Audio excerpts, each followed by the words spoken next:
Welcome to the Made to Flourish podcast. We had such an incredible conversation with our recent guest, Kathleen Yopp, who is actually an occupational therapist. She's so much more than that. She has an incredible insight and knowledge and years of personal experience and education in all things emotional regulation.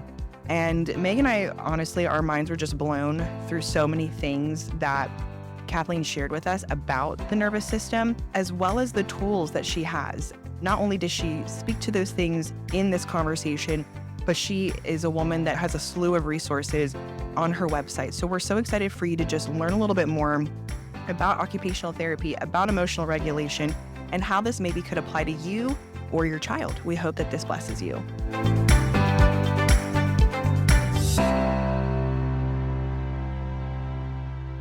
Okay, so we have Kathleen Yopp here. Kathleen is an occupational therapist, but I want to hear, Kathleen, like everything about you. You just told me some of your story, your background story, which was insane and incredible and moving and shocking and all the things.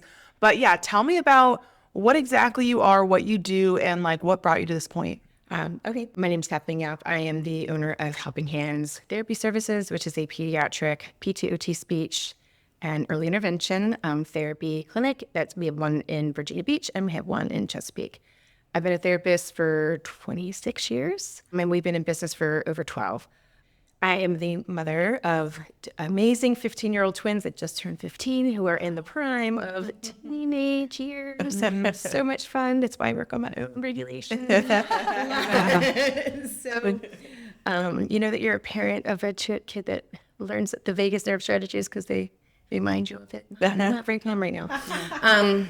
So I started to get into this. I love being an OT. Can you share what an occupational therapist is? Oh, yes. Sure, yes. I think the people need to know. Yeah. Okay, your occupation is what you do every day for your daily living activities. So we think occupation is your job, right? And so, but it's not. It's what you do each day that brings meaning to you, right? And so part of my occupation is my job, right? But part of my occupation is being a mom. Part of my occupation is to take care of my household.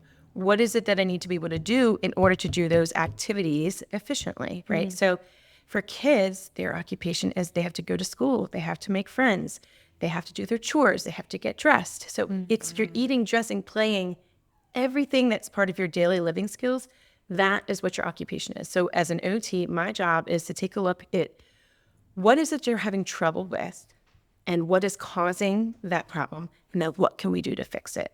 And so for some kids, it might be strength, it might be range of motion, it might be executive functioning, which is your ability to like process information, make a plan, and like do it, or remember what those steps were to be able to do it, to manage your time. But it's also being able to manage those emotions, being able to, understand and take in the different, sensory information. Kids get overloaded, and that actually shuts out the part of the brain that works on the executive functioning.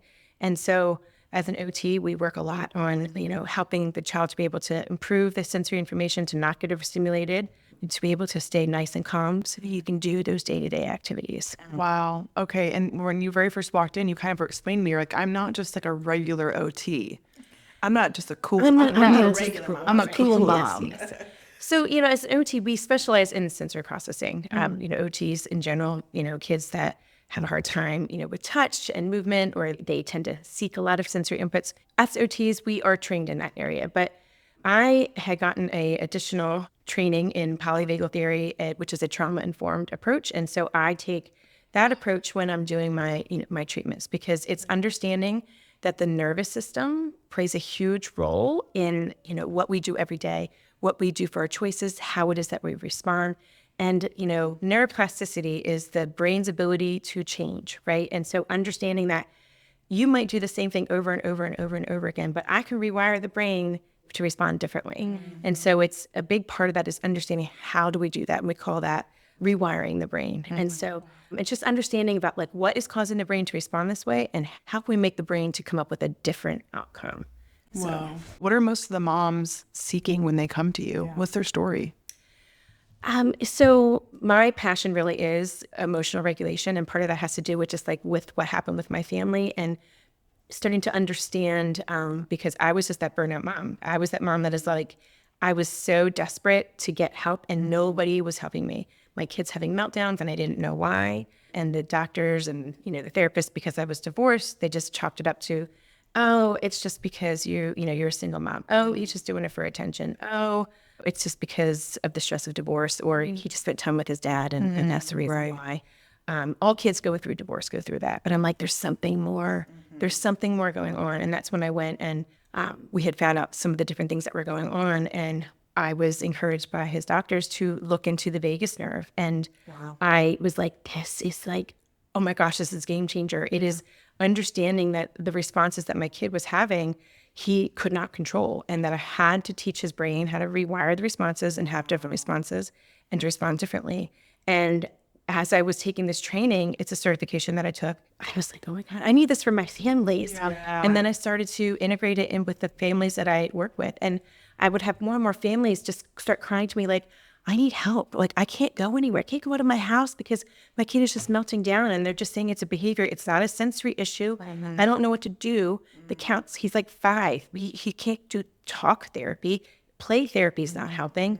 And that was where we just started. Most moms think that like their kid was autistic? Is that what like they were being told, or? No, I mean, they just would be told that maybe for some kids it was, but for a lot of times they're saying that it was a behavior problem. So, and which makes a mom just feel so overwhelmed because they're like, I don't know how else to fix this. Totally. Or they're being told it's a parenting problem. Right.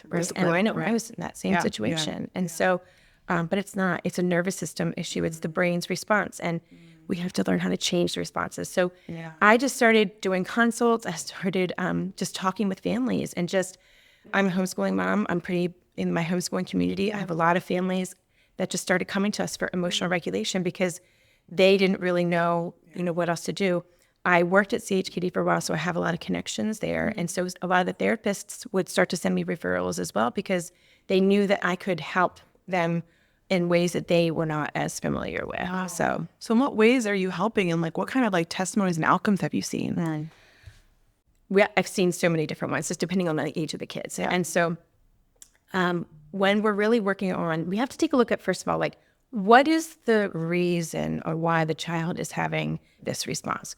And then I always tell people we want to figure out like what those triggers are, right? So we have to figure out like, are you becoming overstimulated? Are you becoming overwhelmed? What is the trigger, right? And so the idea behind it is we want to try to build some resiliency, right? And so I tell parents all the time, if your child is having, 20 meltdowns a day, okay, and they're only lasting 10 seconds long, that's much better than having 2 meltdowns that last 30 minutes to an hour. Why is that? Tell me more about that. Well, just think about like, because if it's only lasting for over 10 seconds, we get angry all the time, right? Yeah. That's something that's going to happen. You're never going to change that. But you know what? I get mad, but it's okay. I'm okay. I'm all right. I'm good, right? And so we want our kids to be able to have that response versus if it takes an hour, they're out of control. They do not have any idea how to calm their nervous system down. So they're having this nervous system response, and they basically have to wait, because what happens in the brain is that when we get stressed, our body produces stress hormones, right? Produces cortisol. There's a whole bunch of different things that happen in the brain, right? And so the body goes into this fight or flight response. And so we kind of freeze, or we go into fight or flight, and then we're done. If you get to the point of complete overload, eventually the brain's going to kind of kick in and be like, you are just not in a place of safety right now. I'm going to shut everything down because I need to bring you back down to a place of safety. And sometimes for some kids, it takes a really long time. If they're what we call vagal tone, like their vagus nerve's ability to register that there's something going on isn't really picking up on those cues until it's too late. Basically, then the vagus nerve, that part of the brain, we call it that like reptilian part of the brain, like that it just takes over. I'm going to just shut everything down. And then that's when you see shutdown, right? Okay. And so for some kids, it can take a really long time to come out of that shutdown phase. And that's because, again, the brain's my job is to protect the body. I'm going to slow your heart rate down. I'm going to slow your digestion down. I'm going to make you tired. I'm going to make you go to sleep because this is what I need to do to calm you down. I just experienced that. My kids actually, like emotionally speaking, like nervous system wise, fits and stuff like that. That's not really a part of like our story. But my son broke his leg last week, and he's 4. He was hysterical, and all of a sudden, out of nowhere, he just like fell asleep. It wasn't like he fainted. He just like fell asleep. And I like remember the nurse came in with the medicine, and I was just like, everything just caught pause. So I like watched that happen. That was very interesting to see him go from like one to another. Yeah. Like his brain just took over. His brain just kind of shuts down, and it makes you very tired, and it's exhausting. And I don't know if you've ever experienced that stress. My adrenals have been shot to the point when I get really stressed, I'm like, I feel really tired. I've just exerted so much energy, and that's the body. Like, and then it's also part of the hormone, the stress hormone is like leaving the body too, right? And so So I feel stress tired from from done crying. Yes. When I'm done crying, I'm like literally like, oh my gosh, like I can't function anymore. Right. And that's because so like crying is actually vagus nerve release, right? It's the body's way. So like your autonomic nervous system has all these different ways. Crying feels so good, right? Like it does. And then afterwards, look, I had a panic attack the other day not panic attack, but my daughter had a stuffed animal in the car. And I went out to my car. It's a big, huge ER. And it was dark. And I went to open my car door. And I thought that there was a man in my car. Oh, my God. And I was like, Yeah. and I was like, oh, it's okay, it's okay. And then I start crying. And I'm like, it's okay. It's a release. It's good. And then I'm just grabbing onto those tears. And we're good. We're good. That's so but funny. the body just knows, like, I'm going to let you cry, right? Because you feel good afterwards. Crying is much better than screaming or throwing something. So it's funny because my experience is the opposite of Meg's with my kids, with my two girls especially. Even my Eliana, at 2.5, I'm even noticing like she'll wake up from a nap and be like undone for about 45 minutes to an hour. We're just hugging and she's crying and she's upset. And my oldest also went through that, especially on the back end of a nap sometimes. I don't know. To be fair, I did experience that with naps. They Okay, would wake with up naps. so unregulated, and I thought it was a blood sugar thing, but Yeah. like they just grew out of it. Okay. And sometimes I think that's just like our nervous system state too, because let's think about it. When you're tired, right? We're really not able to process all the different sensory information, right? And so our nervous system responses happen from the different sensory experiences that are going on around us, right? And so, and if the brain's like, I don't really know, what's going on, or I'm a little fuzzy right now, and it's also it's always going to pull from something that it remembers.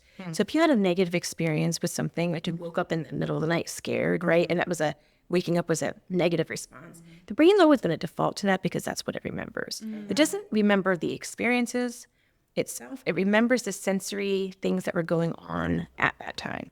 And so for some kids, you might need to just reframe that, set it up as a different environment. So maybe when she wakes up, having some nice calming music coming up. So that way it's not chaos, because a lot of times when kids are waking up, it's chaos, right? True. It's loud, they're screaming, they're yelling, people are crying, I need comfort, and I'm in the middle of doing something, and I'm like, right? So I'm now setting up that experience for my child is not exactly the most pleasant one. So we have to basically, in order for us to train the brain to respond differently, we have to create new sensory experiences for them, for their brain to be And able to that's the rewiring that you're talking that's about. part of the rewiring, causing a new pathway, causing a new memory, right? Because again, those memories are they're stored in the cells, right? The cells remember the sensations that were happening, not necessarily the event itself.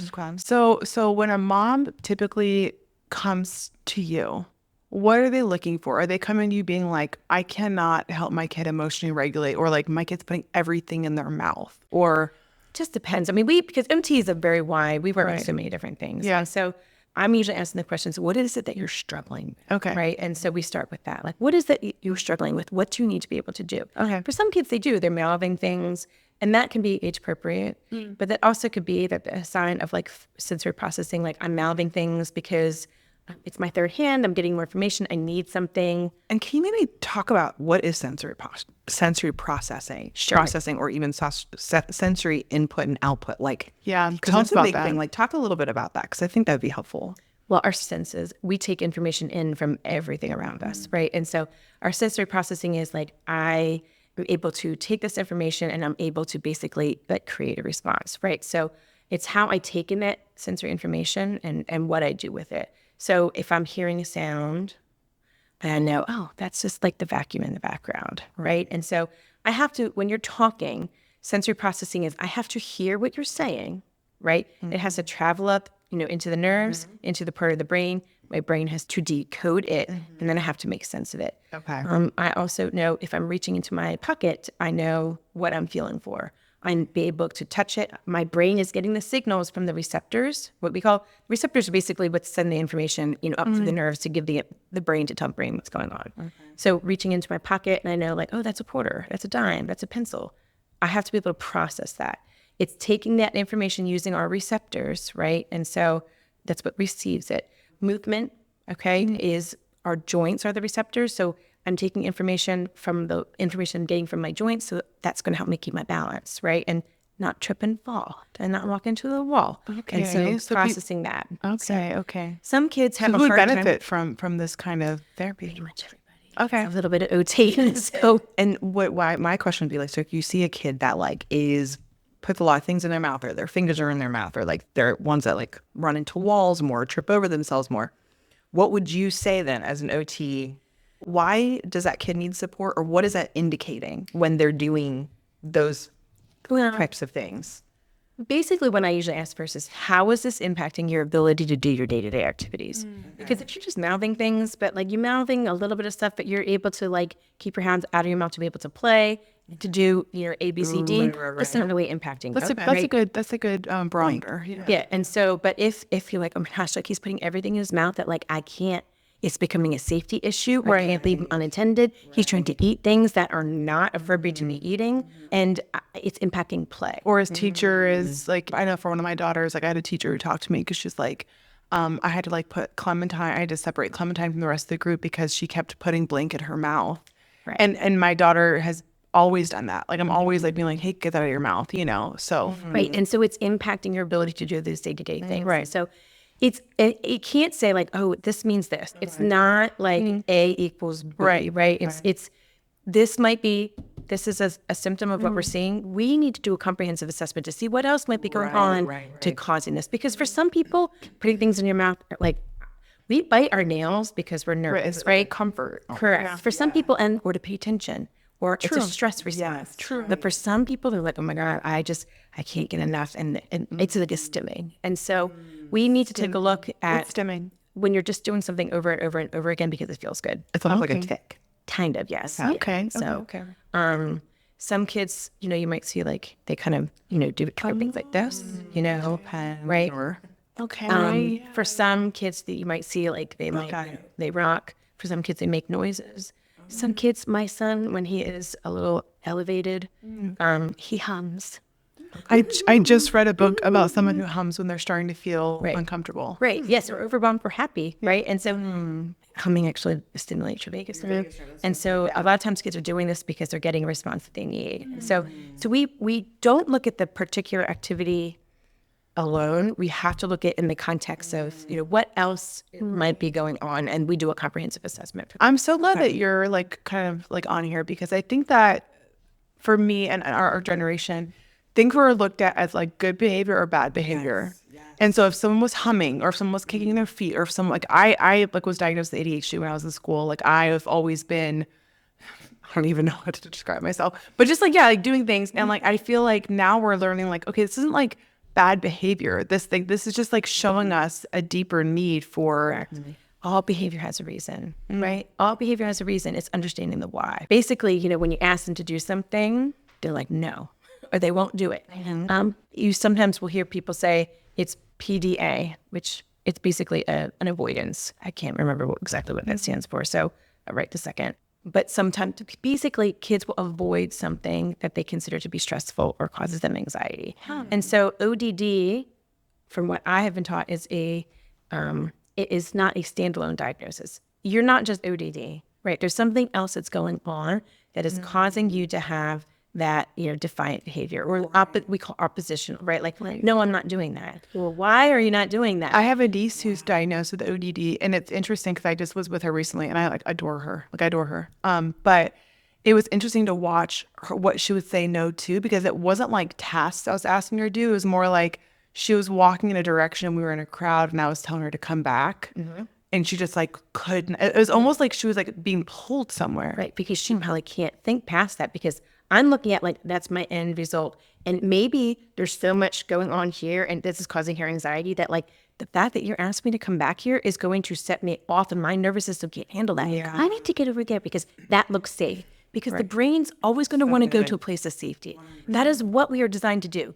We need to be in a place of safety and connection, because when we're safe, we're connected, we can have relationships, we can think, we can process, we can perform, we can do whatever it is that we need to be able to do. If we are not in a place of safety, we're at either of those extremes. And so I've learned so much of it just from my own, because I watch it and I'm like, this is anxiety, and it is fear of, whatever it is, the fear of the unknown. We don't know necessarily what the fear is. For some kids, it's just like, I just don't know, and I don't know how to process what is going to happen next. I don't know what those outcomes are going to be.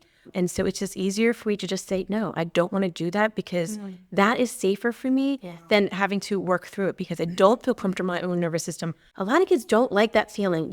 When you get stressed, it does not feel good. I remember as you're saying this, it makes me think of like, I solo parent like half the year. And that's, as a solo mom, like I can't imagine doing it full time, but I will start to get in like a no zone with my kids when I'm just starting to feel like super overwhelmed. Like no matter what they're asking, they could be asking me for a glass of water and I'm like, no. Right. Yes. Because my brain feels like it's on fire. I feel like I just cannot take in anything else. And so you're now in that point of overwhelm. Right. And so what do? I'm going to shut everything else out. Yeah. Right. Wow. And I need to go back to the things that I can control. Right. And for some kids and some adults really, they spiral and they're like, I'm so worked up right now.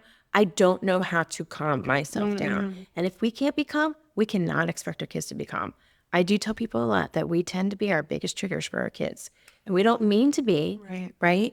If I'm not in tune for my own body and I'm looking at you and I'm just looking at your behavior and I'm not looking at anything else, I'm going to continue to butt heads with you, right? But if I can look at, like, I'm asking you to do this and you're saying no, and I'm not seeing the look of panic on your face, and I'm not seeing you going into this freeze phase and starting to get anxious and have changes in your body language, your tone of voice, all these different signs that you're showing me that your system can't handle that. And then my system just gets even more overwhelmed and I'm getting louder. That's either going to send the person into complete sensory overload, or it's going to cause them to shut down. Right. And so what I need to do is I need to stay calm and grounded. I need to be calm, right? Which can be really hard sometimes. But the calmer I am, right, then the kids are going to calm down, right? And I can bring you down. And then we can talk about it, and then we can reason. Because nobody is able to think rationally when we are in, that fight or flight response.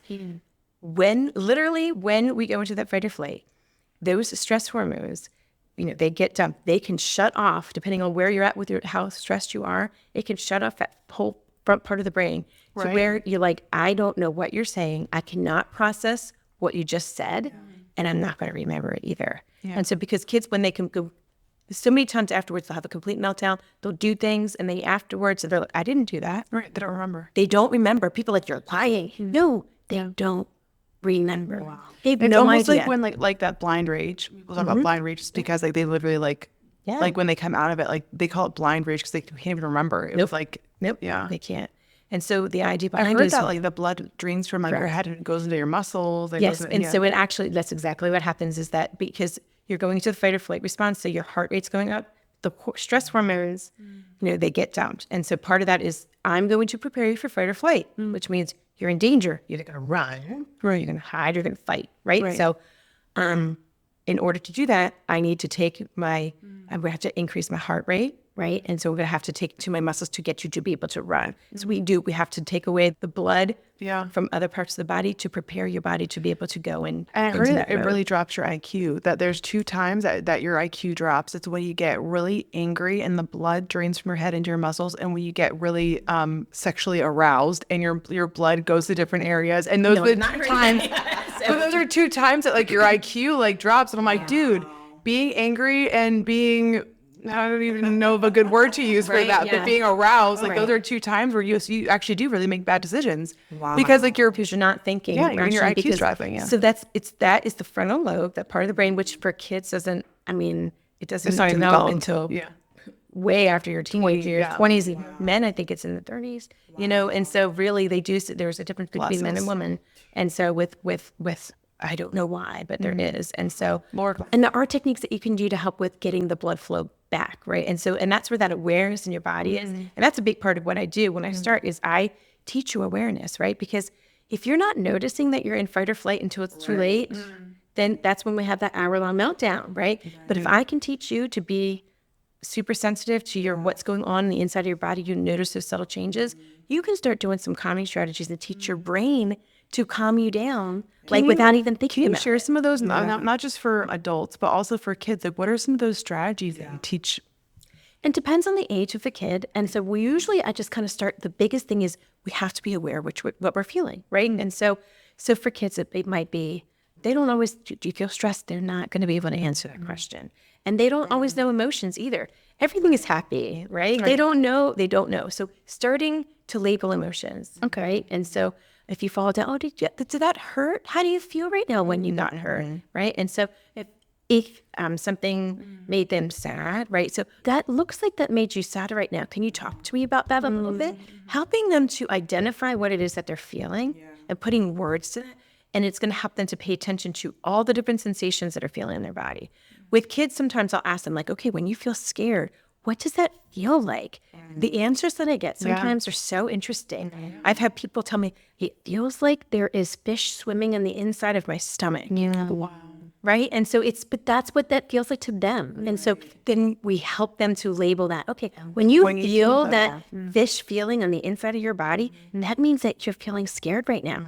We need to do some things that make you feel calm. What does it feel like to be calm? Right? And so, trying to talk about that. I feel calm when I'm sitting and snuggling with mom.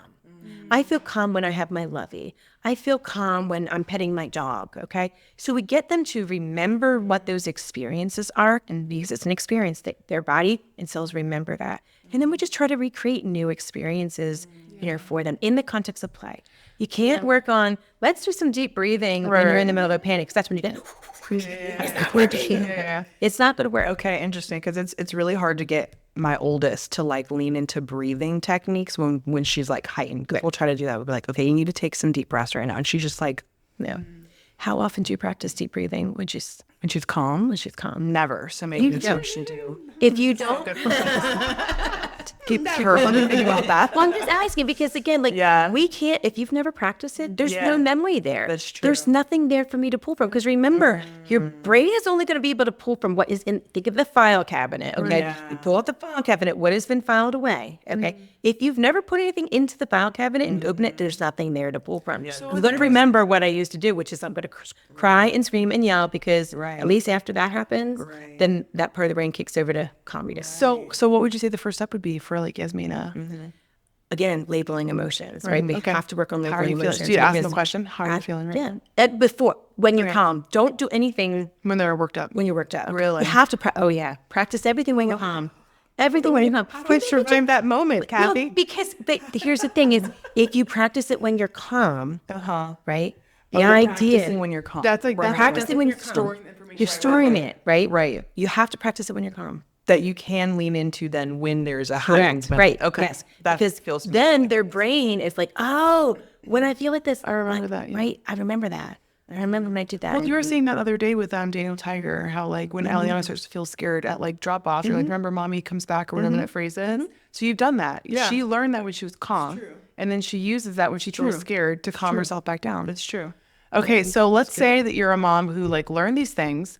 Your kid is you practice deep breathing or you practice whatever, but your kid is still just really emotionally dysregulated. Right. That does happen a lot, especially with the younger kids, right? And so they're still trying to figure out their own sensory system. And younger kids really are dependent on our parents, our caregivers, for what we call co-regulation. Right. Co-regulation is, I know that my body, I can use myself to help you to calm down. Let's think about when a baby is born, right? When the baby cries, what do we do to the baby? We pick the baby up, we hold the baby, we rock the baby. He might really, and we pat the baby, right? We've just taught that baby that you are a sense of safety and how to calm down. That baby's heart rate, a big part of co-regulation too is, let me hold your hand for a second, okay? If you're getting really worked up and I'm just gonna sit here and I'm gonna just hold my hand, your body is feeling my heart rate. And then my breathing, okay, you're going to match your breathing to my breathing. If I can be really calm and intentional about staying calm and focused on holding you, your body's cells is going to feel my energy. And it happens that I can actually help you to calm down just by being close and sitting here and not doing anything. I could just be here. Wow. Right? Because sometimes less is more, right? The more I talk to you, well, that's a sensory input. Yeah. I'm going to Wonder smell, right? So what I just need to do is That's good. so good. You get a ton into a Zara. Yes. That's what I did with Theo because I had him in the wheelchair with me when they rolled me back in. And I remember just being like, and just like instinctively doing like a low hum, almost like when I'm in labor. And now that you're talking about vibrations in the vagal nerve and stuff, I was trying to keep myself calm because obviously we're in a high intense situation, and I was trying to keep him calm.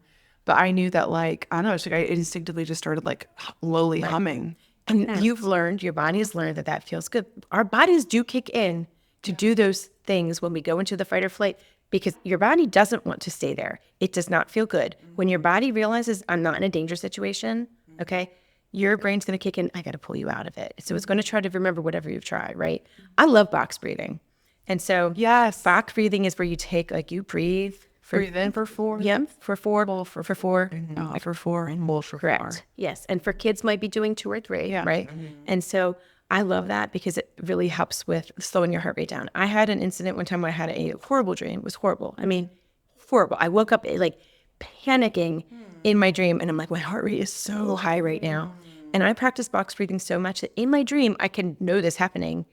I started box breathing. In your dream? In my dream. Oh my, like, that's amazing. I mean, That's awesome. I mean, I was really doing it. I was really doing it because it was happening in my dream. I started box breathing because I woke up, I was still in half sleep, but my heart, it was so high. And I'm like, oh my God, this is not comfortable at all. My body took over. That subconscious part of the brain was like, this doesn't feel good. We're going to pull you out of it. And it slowed my heart rate down. I've done that with, I woke up like speaking in tongues once. I was having a really bad dream, and I started doing it in my dream, and like woke up doing it. I was like, wow. Because you've created a pathway.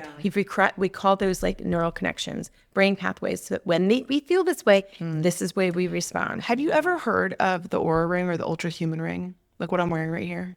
So this is a ring that I just got. I just want to show it to you just in case you ever like wanted to look into it. But this has a breath work portion on the app. Then it has box breathing. It has all these different kinds of breathing things, but it also shows you when you're in fight or flight, and it shows you when you're in like your rest and digest, and it shows you what your heart rate is. It's like a really like cool tool really cool. That's helped me learn. Actually, it's been really insane because when you go into symptomatic activation is what's called on there. I can see when I spike, it goes into blue, and I can track, oh, what was I doing at 9:30 that morning? I'm like, oh, I was leaving the house. What was I doing at 11:30? Oh, I was leaving there. It's always when I'm leaving somewhere. Right. I always go into fight or flight when I'm leaving somewhere. Because we're stressed, right? Yeah. Because you're stressed and you're like, oh my God, I'm going to forget this. And forget that. Right.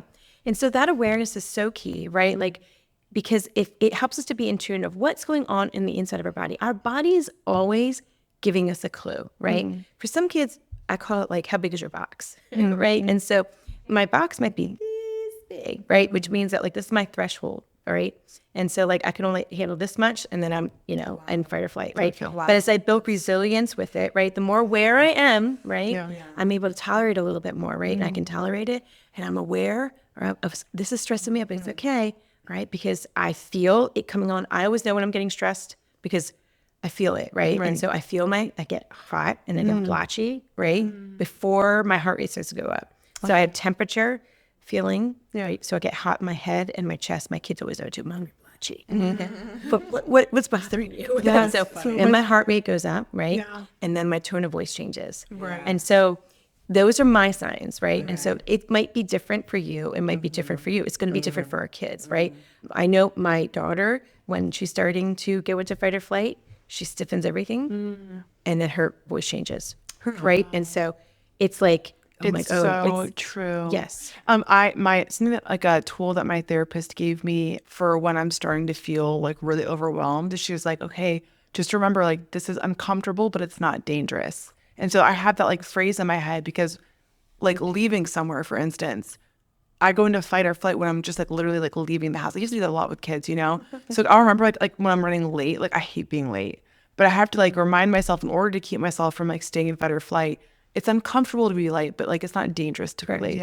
You're not in danger. Right. But your body just knows it stresses. It detects stress as a danger situation. So that's great. And so you're creating what we call a reframing, right? Like, and so when I do that with younger kids too, like when you feel this way, like I feel this way because, right? Like I feel stressed when I'm leaving because, right? But it's okay because it's not going to last. But it's okay because it's not danger. I have to teach my brain a response to that so that it's able to kick back in, right? Wow. And come up with, whatever it is, to help it coming back down. Yeah. I do that a lot of times with some of my teens, Yeah. coming in like, I feel stressed when I go to school because I have a test and I'm afraid that I'm not going to do well. That's the Right. truth, right? Right. That is Totally. my truth, right? But people will say, no, you need to tell yourself that you're going to do fine on the test. That child doesn't think that. They don't know that. Right. You need to acknowledge the Yes. fact of like, I feel stressed because school is hard, but it's okay because I'm trying my best. But it's okay because I'm good at science, Yeah. right? And so you have to teach yourself what the positive is. Totally. Because otherwise your brain's going to spiral, right? You have to come up with something to like help with resetting that. So I have a question. I'm thinking about like one of these pieces of information. Why are we not like taught this early on? 100%. Do all humans enter the world not really being able to regulate their fight or flight? Or why does it look different for some kids? And why is it more extreme for some and less extreme for others? 100%, right? And this is like, I'm such a nerd. I love science, right? Yeah. So, Be nerdy. yes. She's so Like, go she's into so it. like I literally think she's so yeah, like you guys are speaking the language. Okay, so you have to think about your sensory processing is what drives a big part of that emotional regulation, right? Okay, And so your so sensory your sensory processing, it's taking information, what's going on in the environment. That is how your body makes a decision on whether or not something is dangerous or not. Right. We call it neuroception. The nerves are I'm taking in all the different things that are going on, right? And I have to make a decision of whether or not something is dangerous or not. I'm going to pull from past experiences to help me make that decision. So we keep in mind those sensory experiences. When do you think your sensory experiences start? When you're born in the womb. in the womb. Right. Right. Yes, in the womb, right? Right. And so it's okay. Right. I think about this all the time, think about this all the time too, right? So Even your eggs can store trauma. Women who experienced 9/11, their eggs had certain gene receptors that were turned on. That was passed on to children. Right.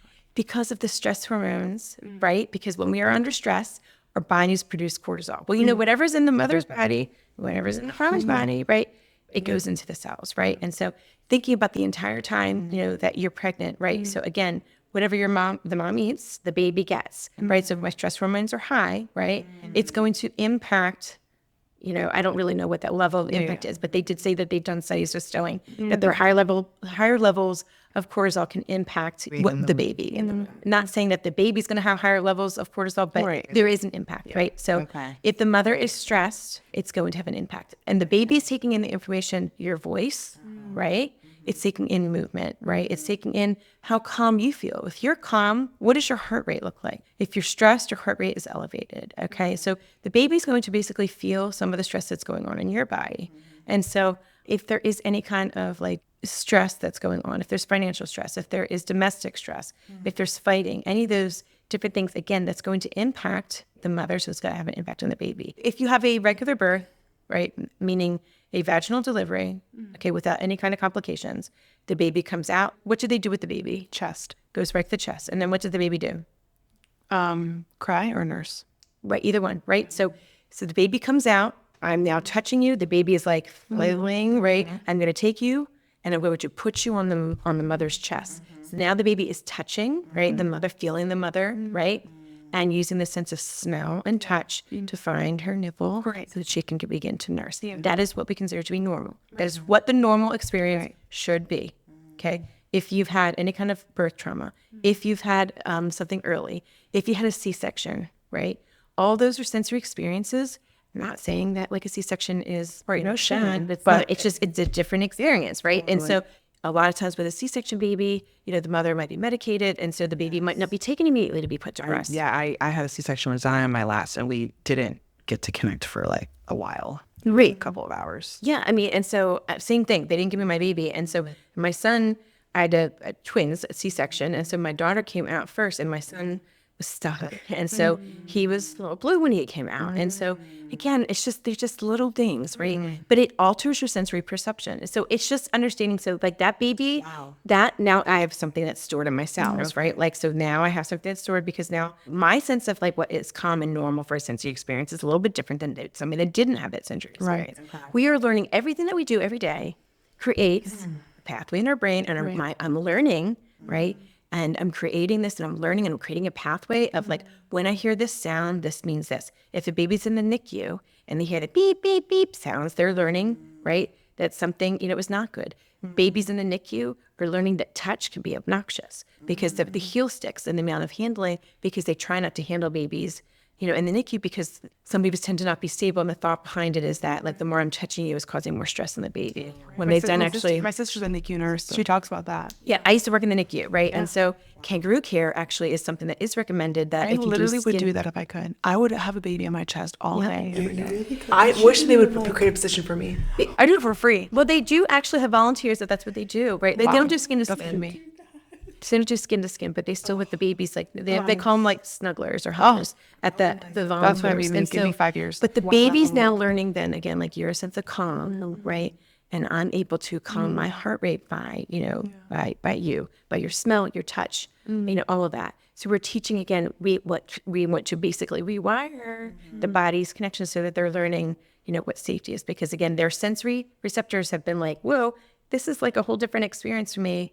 Right. Yeah. And they have to learn. So babies that are born premature, babies that have had sickness, that have had separation from mom early on, they are set up, right, for different sensory experiences. So they're more prone to having more difficulties with emotional regulation and with sensory processing. Right. And like what I'm hearing you say as well is like, I'm seeing this like big picture story where in our typical medical model, you have a mom who goes through a birth, which birth trauma is super high right now. So she's not in a regulated state, right? She's having these interventions with her baby and isn't like, typically speaking, isn't like really getting that sense of like co-regulation with the baby.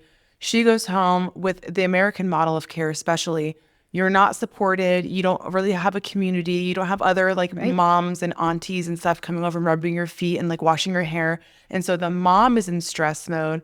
And then the baby is like not really getting that co-regulation from the very beginning. Exactly. Yes. And then you introduce like, I don't know if you like have any experience like learning about like vaccine injuries or like whatever like the medical model puts into place, but like then you add on similar interventions that we have from like being just born to 6 weeks to 3 months. And it kind of just seems like it makes a lot of sense why OT is so needed, because there's been this power shift from the very beginning.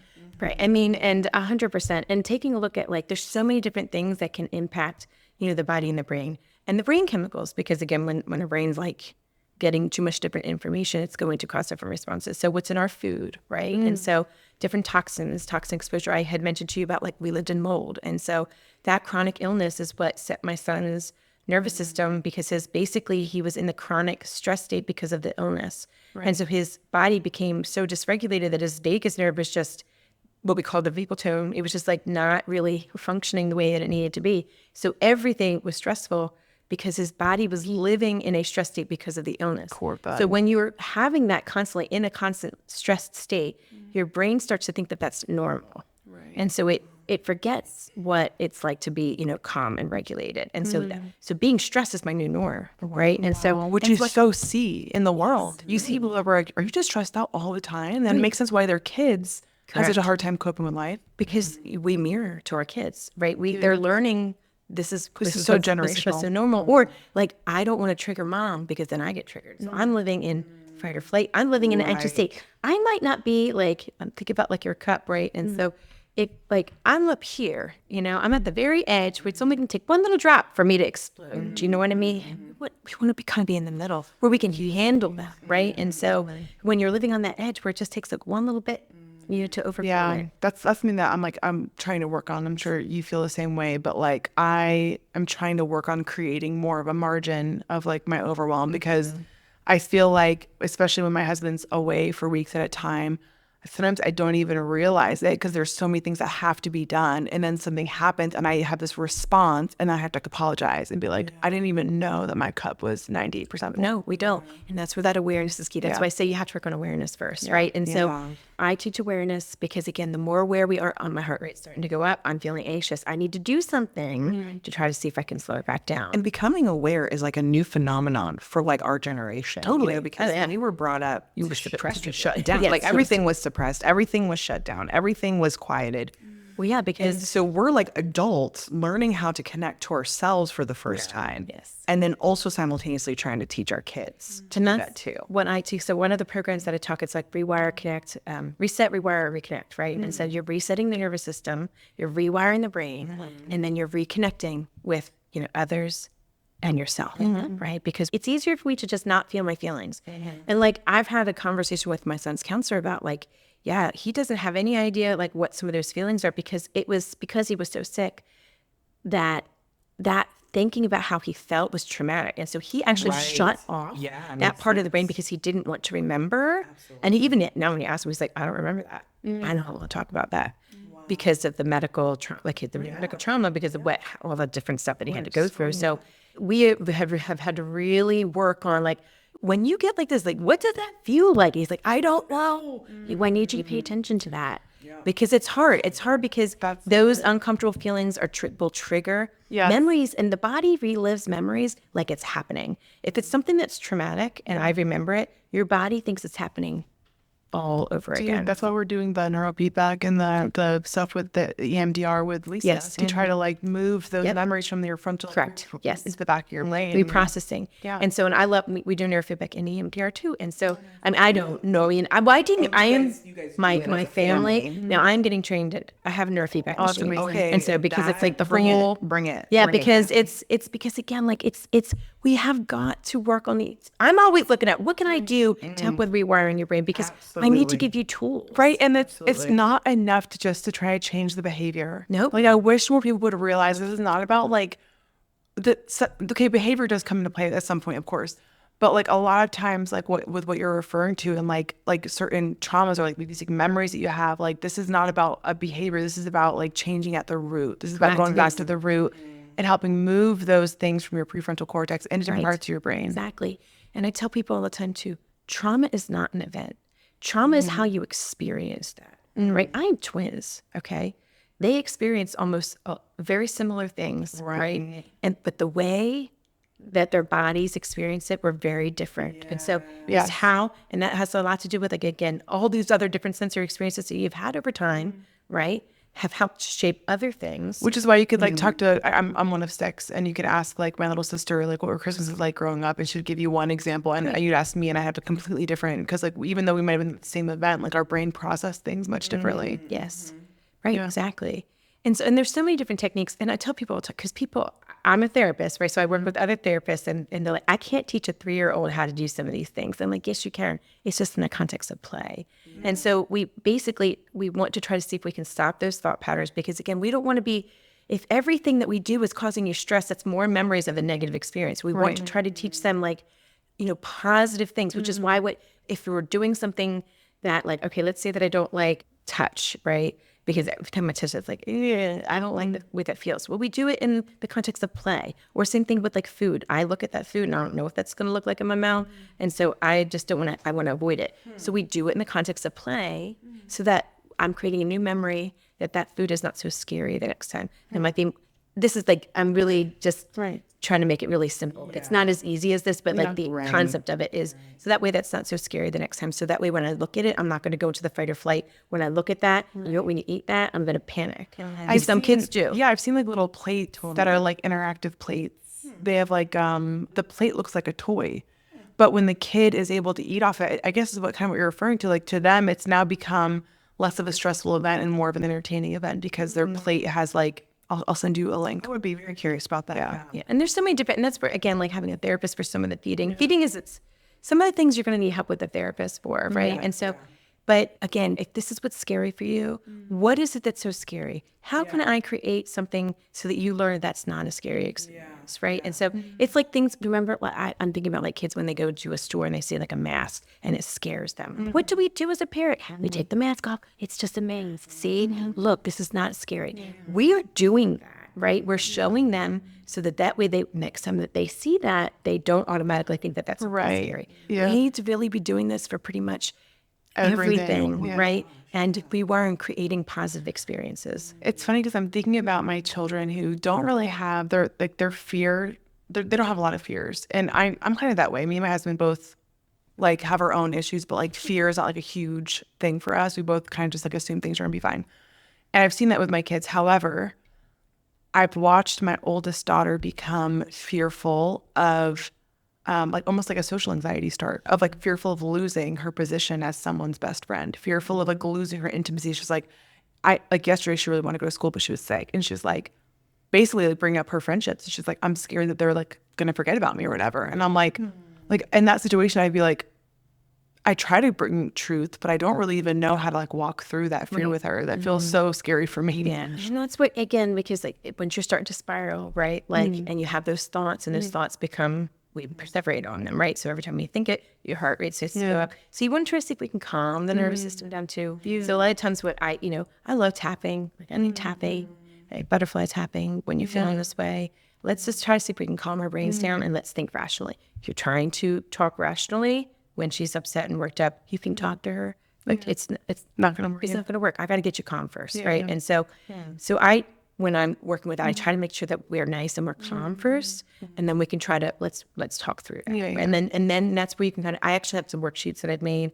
For people. I can send you some resources on my email list. I send out so many different things for my families that are following us for like vagus nerve and emotion. I just created a slow worksheet. And can you actually share really quick, because I think what I love about you is that you do offer a lot of courses. Like you're really you're very passionate about actually really supporting families and moms and children in this whole arena that you've been talking about. So what are some of the courses that you have available currently right now through your business? So I love teaching, right? And I just love, because again, like the more people, knowledge is power, right? The more people that we're able to help, the better our kids are going to be. And I as a mom, like I just feel like I want to be empowered so I can help my kids. So I want to empower families so that they wouldn't know what to do to help their children.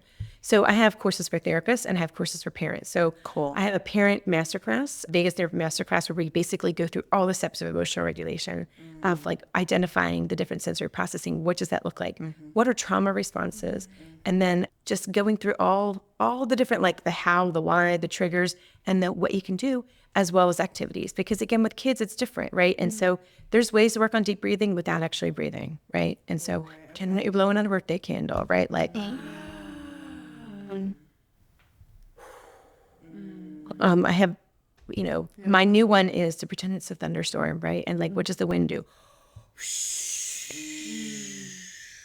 Right? There's so many different, ways and movement, all of that. And so is that vagal nerve stuff?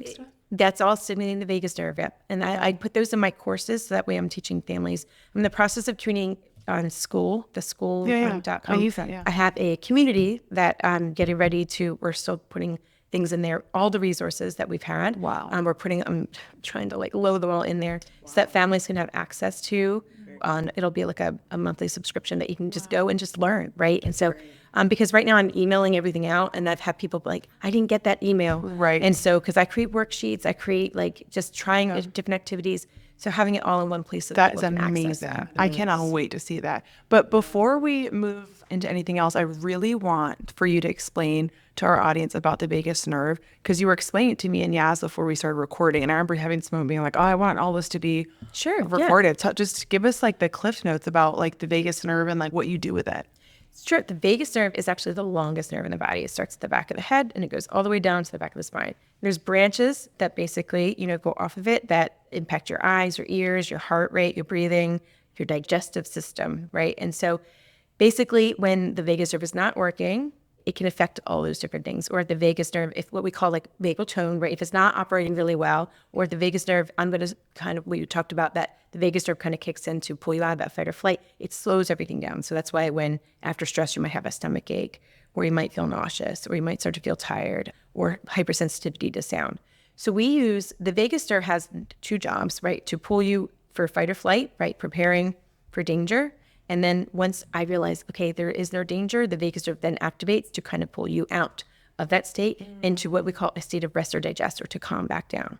And so we want to improve the vagus tone by activating for realizing like, okay, this is not actually fight or flight. So using the vagus nerve, practicing different activities to help pull you out. For some kids, it's a lot harder. I have to really like work because that tone, the muscle's not very strong. And so we have to. What's when I have low muscle tone for the vagus nerve? Basically, I think for some kids, it's just them, right? And so And I think the chronic stress, because remember, we talked about chronic stress can kind of dull it a little bit. And so I'm in a constant state of stress.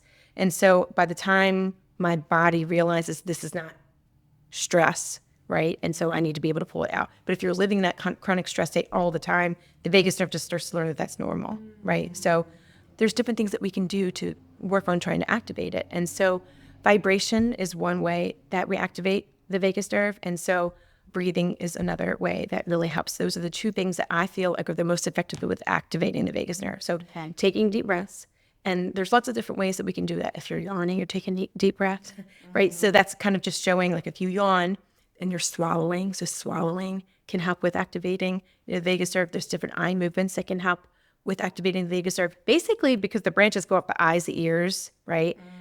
Any of those things help with the vagus nerve. So that's why listening to frequencies of music, right? Different frequencies are going to stimulate the vagus nerve to kind of kick in, to help have that calming response. It also causes vibration on the inside of the inner ear, right? So that's how we take sound in. So again, vibration. Vibration is what gets through bone. And basically, because the vagus nerve goes behind all those different bones, we use vibration over different bony points. We call it bone conduction to help with stimulating the vagus nerve. So there are different types of vagus nerve stimulators. I was telling you about the sensate. It's like one of my favorite things. And that's more about what we call like a biofeedback. It's helping. What's it called? A sense? Sensate, yes. And it's on my website. I have information on it. And so it's a little tool. My daughter calls it her buddy. And it's just at the size of your palm, and it fits over. You can put it on your chest, or you put it over your hips, wherever the bony prominences are that the vagus nerve goes through. When you turn it on, it goes with an app on your phone, and it vibrates. And so what you're trying to do is you're helping your brain, helps to be more aware. It stimulates the vagus nerve to kind of be more aware of your heart rate. And then it has an app with the frequencies of the music. And then it has a visual for the breathing. So it's expanding and lowering. And so we're watching it. And so we're pairing now. We're teaching, because what we are trying to do is you're using the vagus nerve to teach the body, what does calm feel like? Yeah. So we have to reteach it so that we want the body to pull. This is what calm feels like. Your calm is not this fight or flight state that you're so used to being in. Yeah. Kids get stuck, right? Yeah. So we need to work on stimulating the vagus nerve to get unstuck. So we practice these things to relearn what calm is. Vibration, that's where tapping is so good. Tapping here because I'm causing vibration. I love wringing my hands, right? Because I need that movement again. If you wring your hands afterwards, what do your hands feel like? Kind of wring your hands and feel, what does that feel like afterwards? Vibrate. A little vibrational tingling, right? So movement, again, we're stimulating those joints, receptors. Any of that is stimulating the vagus nerve. Really, any of the sensory systems can help with stimulating the vagus nerve. Just different ones are stronger. I see online people like doing the little dance parties when they're getting stressed. I'm like, oh, that makes sense. That's Yep. So I have kids get up and I said, pretend that you're like, the rain, dance, shake everything. We call it like shake and move. One of my favorite ones to do is hand skating too, because rhythm, we also want rhythm. And the other thing is bilateral movements or something else too, because we need to stimulate both sides. Right. So walking is common too, right? Walking is very common, any kind of movement really. Yeah. And so I like butterfly tapping. I like this, you could do the actual tapping, like the EFT tapping. Too. But for kids, they're not going to go through the sequence. I said, pick a spot. Just pick a spot. Ideally, we want to try to see if we can get it on both sides to stimulate it. And that's something they can do in school, right? Right. Even just, just tapping, tapping like this. And so it doesn't need to be anything huge. Yeah. I call this synergy. When we're doing it because we're getting that friction. But again, that rhythmical, movement back and forth. There's so many different things, that we could try. I did bring some. Oh yeah, show us. I like show us your goodies. So sound, right? Let's think about when you go to get a massage and you walk in. What's one of the first things that you notice? Their music, right? And the smell, right? A lot of times they have smells. Yeah. Smell is something that actually triggers emotional responses because of the relationship to the limbic system. Travels up the olfactory nerve, like 30 seconds to have an emotional response. And so it's a direct connection to the limbic system. So it's where emotions and memories are kept. So smell can trigger something positive or negative. And so having positive associations with smell also help with creating the new memories and sound. And so think about just hearing or comment. So it's just like rain, right? And so it's just a rain stick, just something really, calming. And so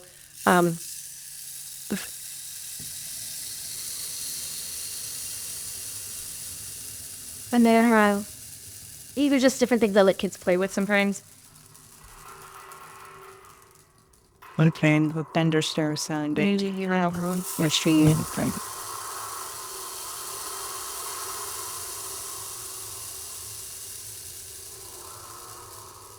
And this is a rain blend.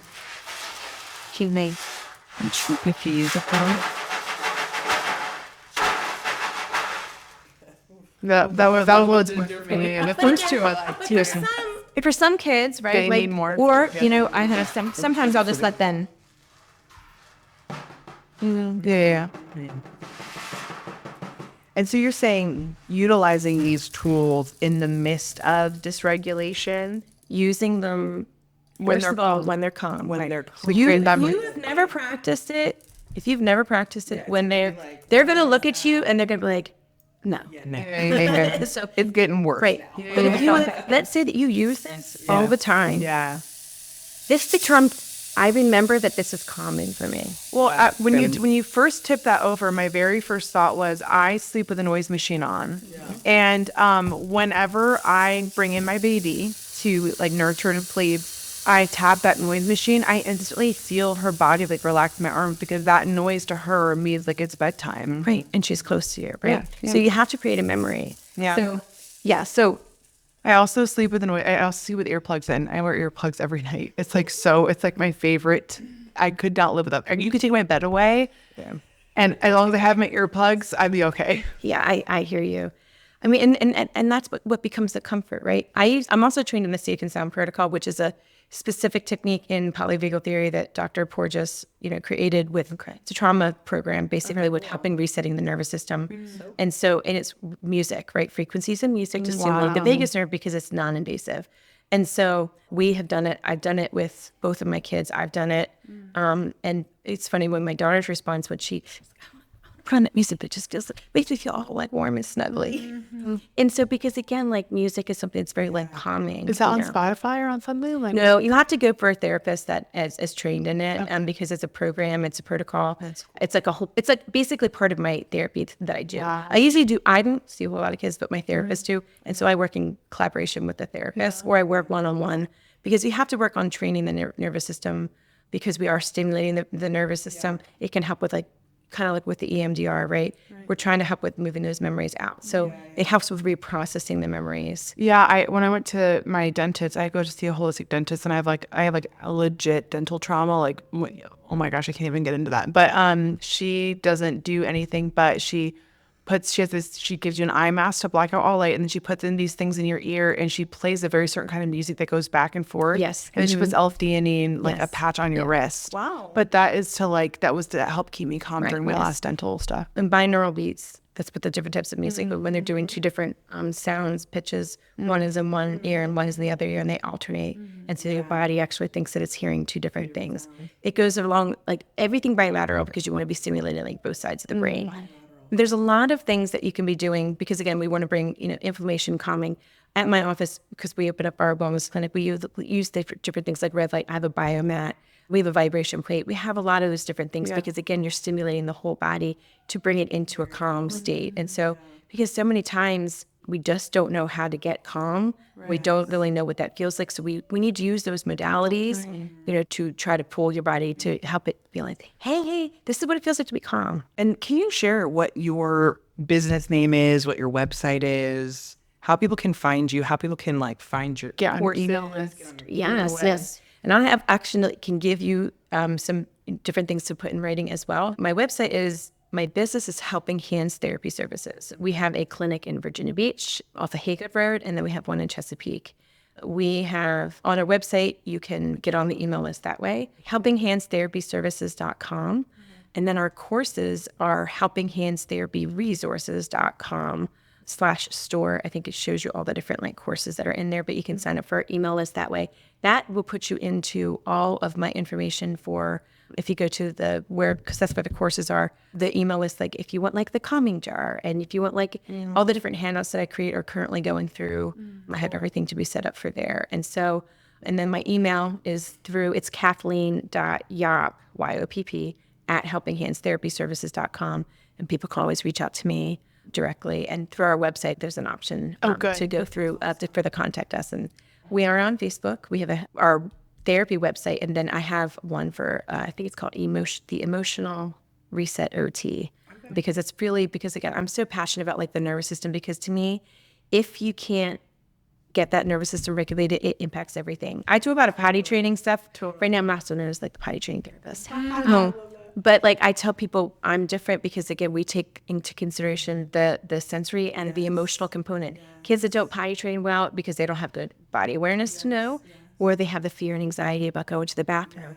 If we can take that approach, I've been able to get kids potty trained because I'm taking that approach. It's understanding the nervous system. All my kids have that Yes, fear. they do, right? Oh, And man. so we have courses for that too. But it's just understanding like how it just impacts so many things that kids are struggling with: feeding, you know, executive function for school, memory, making friends, social skills. Everything at the core is emotional regulation. Wow. Come on. Wow, You're a Kathleen, gift from God. you both are you are welcome back on this podcast anytime. This was so insightful. I And there's literally so many, like we could probably sit here. I could talk forever. So But I'll be really excited to see what people's questions will even come from this, and like how we can get even more specific or sit in some of these other areas with you. But we just thank you so much for your absolutely. expertise. I've done like workshops for families in the past. I've done it at the different schools. And so I want to try to see if I can do another live workshop for Yes. families, because I feel like that's the best opportunity to do. I do them online for families, so that way they can ask the different questions. Well, we will link all of these things in the show notes. Thank you so much. Thank you for the opportunity. I sharing. really enjoyed it. Thank you.